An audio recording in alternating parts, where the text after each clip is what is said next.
केंद्रीय गृहमंत्री अमित शहा हे पुणे दौऱ्यावर आहेत। अमित शहांच्या हस्ते आज पुण्यात बाजीराव पेशव्यांच्या स्मारकाचं लोकार्पण होणार आहे। मुख्यमंत्री देवेंद्र फडणवीस यांच्यासह दोन्ही उपमुख्यमंत्री उपस्थित राहणार आहेत। काल मुख्यमंत्री देवेंद्र फडणवीस यांची अमित शहांनी भेट घेतली आहे। नवनियुक्त प्रदेशाध्यक्ष रवींद्र चव्हाण आणि मंत्री मुरलीधर मोहोळ यांनी सुद्धा अमित शहांची भेट घेतली आहे। मध्यरात्री चारही नेत्यांची बैठक झाल्याची सुद्धा माहिती आहे। महापालिका निवडणुकीच्या रणनीतीवर चर्चा झाल्याची माहिती आहे।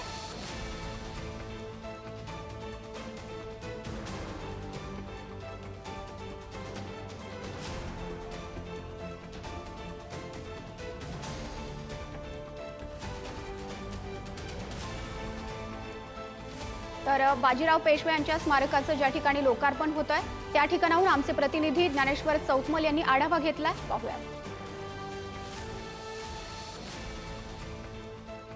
गृहमंत्री अमित शहा आज पुणे दौऱ्यावर आहेत आणि पुण्यातल्या खडकवासला परिसरातल्या एनडीए परिसरामध्ये जो आपल्याला थोरले बाजीराव पेशवे यांचा हा पुतळा हे स्मारक या ठिकाणी पाहायला मिळतंय, त्याचं उद्घाटन त्याचं अनावरण अमित शहा यांच्या हस्ते होणार आहे। सर, कसा आजचा एकूण कार्यक्रम असणार आहे आणि काय आजच्या कार्यक्रमाबद्दल सांगता येईल?